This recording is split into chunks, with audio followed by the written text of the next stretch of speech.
کیسے پتہ چلے کہ میں نے مقصد والی زندگی گزاری ہے؟ وتوفنا مع الابرار، اور ہمیں لے جا یعنی ہمیں موت دے اچھے لوگوں کے ساتھ، اچھے کام کرنے والوں کے ساتھ۔ ہمیں نہیں پتہ، لا تدری نفس تدری بأي ارض تموت ولا تدری نفس ماذا تکسب غدا، کوئی انسان نہیں جانتا کل کیا کمائے گا، کوئی انسان نہیں جانتا کون سی زمین پر اسے موت آئے گی، گھر میں آئے گی، باہر آئے گی، کہاں جائے گی، کہاں آئے گی۔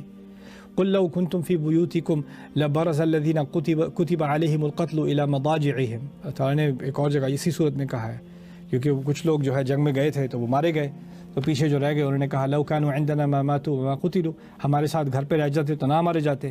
تو انہوں نے کہا تم اگر گھروں میں بھی بیٹھے ہوتے تو جن کے لیے قتل لکھا گیا تھا وہ قتل ان کے بستروں تک پہنچ جاتا۔ تو ہم موت نے آنا ہے اور اس نے کبھی بھی آنا ہے، اس کا اسکیجول اللہ تعالیٰ نے ہمیں نہیں بتایا۔ میں جب کبھی جاتا ہوں مقبرے میں جاتا ہوں، گریو یارڈ میں جاتا ہوں کسی کے جنازے کے بعد دفن کرنے کے لیے، تو وہاں پہ میں جا کے جو کتبے ہیں میں پڑھتا ہوں، کسی پہ لکھا ہے 19 سال کی 19 سال کی عمر تھی، کسی کی 6 مہینے کی عمر تھی، کسی کی 90 سال کی عمر تھی، کوئی لڑکا تھا، کوئی لڑکی تھی، کوئی 12 سال کا بچہ تھا، کوئی 25 سال کا نوجوان تھا، کوئی 30 سال کی عورت تھی، کوئی ماں تھی، کوئی بیٹی تھی۔ عمر کی کوئی ریسٹرکشن نہیں ہے، ایج کی یعنی جنڈر کی کوئی ریسٹرکشن نہیں ہے، جس کے لیے موت لکھی ہے اس کے لیے لکھی ہے۔ اس بات کو سمجھنے سے کیا ہوتا ہے، ڈپریشن نہیں ہوتی، اصل میں ہوتا یہ ہے کہ اب مجھے ایک سینس آف ارجنسی ہے، اب جلدی ہے مجھے کہ مجھے نہیں پتہ میرا ٹائم کب ختم ہونے والا ہے اور مقصد کی زندگی میں نے گزارنی ہے، تو اس کا مطلب ہے مجھے ایسے لوگوں کے ارد گرد ہونا ہے جو اپنی زندگی کا مقصد پورا کر رہے ہیں، اور ان کے ساتھ رہ کے مجھے یہ بات کبھی بھولی نہیں جاتی کہ میں نے بھی بامقصد زندگی گزارنی ہے۔ تو جب میری موت آئے تو میری موت اچھے لوگوں کے ساتھ آئے۔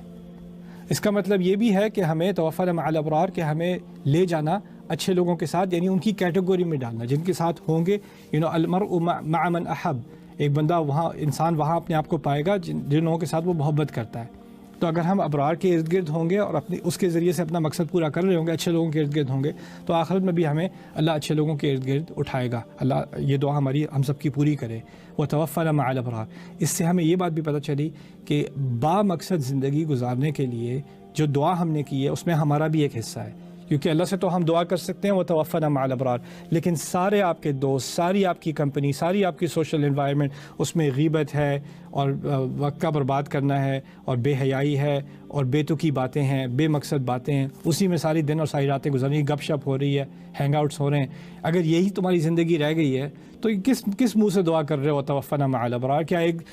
دن رات ان لوگوں کے ساتھ، بیکار لوگوں کے ساتھ ہینگ آؤٹ کر کے اپنا وقت برباد کر کے جب موت کا ٹائم آ گا تو فرشتہ اٹھا کے تمہیں اچھے لوگوں کے درمیان میں ڈال کے پھر مارے گا؟ جہاں ہو وہیں پہ موت آئے گی نا،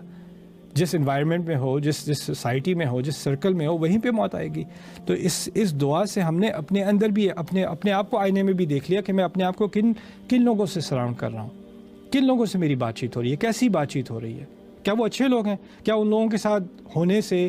میرے اندر اچھائی زیادہ بڑھتی ہے یا برائی زیادہ بڑھتی ہے؟ کیا ان کے ارد گرد ہونے سے میرے منہ سے گالیاں زیادہ نکلتی ہیں، غیبت زیادہ نکلتی ہے، یا ان کے ارد گرد ہونے سے مجھے اللہ زیادہ یاد آتا ہے، اپنا مقصد بھی یاد آتا ہے، کوئی اچھے کام کرنے کی تلقین ہوتی ہے، کوئی علمی بات کرنے کی توقین، کوئی عقل کا واقعی استعمال کرنا ہوتا ہے۔ یہ عقل اتنی عظیم عقل دی ہے انسان کو، کیا چیز انسان نے ایجاد نہیں کی، یہ اتنی عظیم عقل اگر میں بیکار چیزوں میں گھسا کے لگا دوں، ساری سیلیبریٹیز کی انفارمیشن یاد کر لوں، کس کی کیا ڈیٹ آف برتھ ہے، کون کتنا عمر کا ہو گیا، کس کی کیا سرجری ہوئی تھی، اگر یہی معلومات مجھے کرنی تھی، یہ جو تحفہ مجھے دیا یہ اس کام کے لیے دیا تھا۔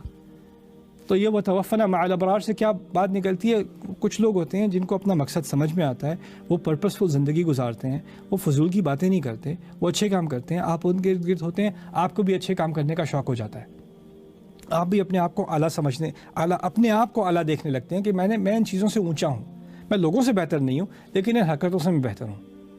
اور جو تحفے اللہ نے مجھے دیے ہیں، جو صلاحیت دی ہے، اس کا کم از کم حق بنتا ہے کہ میں ان کو ضائع اس طرح مت کروں۔